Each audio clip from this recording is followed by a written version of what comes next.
Emma, an awful thing, you know, the man that you fell in love with, and it was a wonderful romance, and you got together very quickly, and everything seemed wonderful. You moved in together very quickly, and then you say he changed towards you and became quite aggressive. Controlling, trying to control what I wore, didn't like men looking at me. I had to leave my job when I worked behind a bar because he Which is didn't where like you that. met him, ironically. Yeah, that's where I met him. Yeah, and things just didn't seem right, and I decided that I needed to leave the relationship. I thought I'll wait till after Christmas, and then I found out that I was pregnant. So you stayed So I made a the bit decision longer. to stay. Yeah, and you had your little boy, right? A little boy. So you stayed. How bad did it eventually get that made you leave?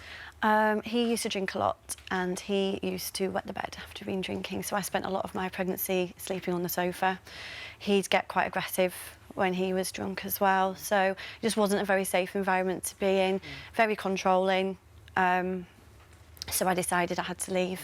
So you took your son and you went to your parents and you got away. Yeah. But that didn't mean he stopped contacting you. And he was It very, got worse. Yeah, and he was, you know, very full on with that, it seems.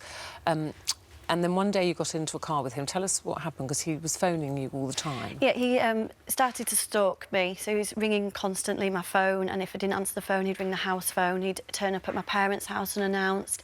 He'd go to the pub when I went to do a quiz with my friends every Monday night, and he'd turn up and look through the windows, and it was just really strange behaviour. He'd attempted suicide a couple of times, rung me to tell me that's what he was doing. And then eventually he rang me and said that night that he's got something to tell me, and, you know, will I go with him? He wanted to do it face to face. Did you ever see him as dangerous? I mean, a lot of that weird controlling behaviour, yes, but were you ever fearful of him up to No, that point? it was just him and how he was... It became normalised. So it was There's just... no reason why you shouldn't have met up No, with him then? none that I saw. In hindsight, yes, but at the time, Yeah. no. So he said, I need to see you face to face. You were going somewhere. I said, OK, well, pick me up and you can drive me and we'll talk on the way.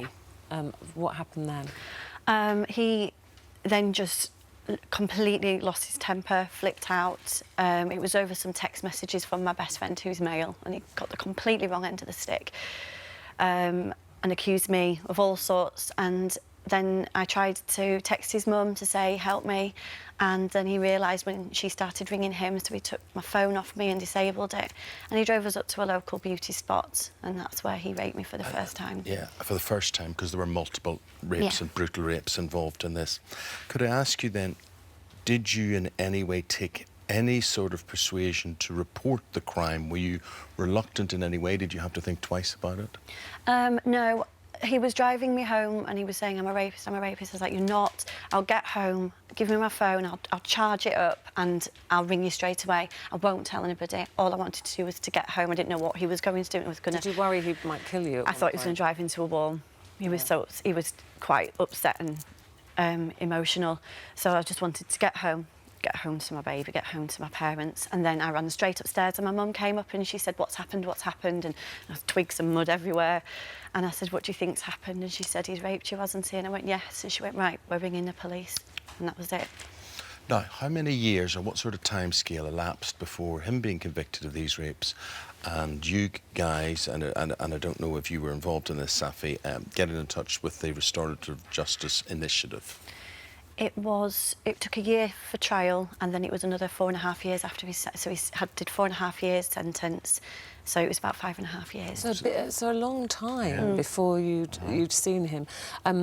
When you were asked about, you know, would you be interested in facing him in this restorative justice programme, what were your initial thoughts? My victim liaison officer said because of the way that I had been discussing the crime anyway, and because we have a son together, that she thought that I might be a good candidate for this. And at first she suggested writing letters and doing it that way.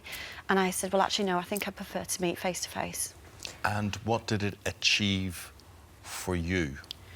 For me, because it was such a controlling relationship, I got that power back.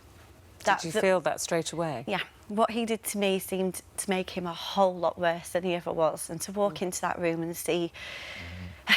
He was half the man, even that I'd even thought that I'd made him out to be, and to see him sat there. And you were suffering from post-traumatic stress. You had a number of attacks and worries about this.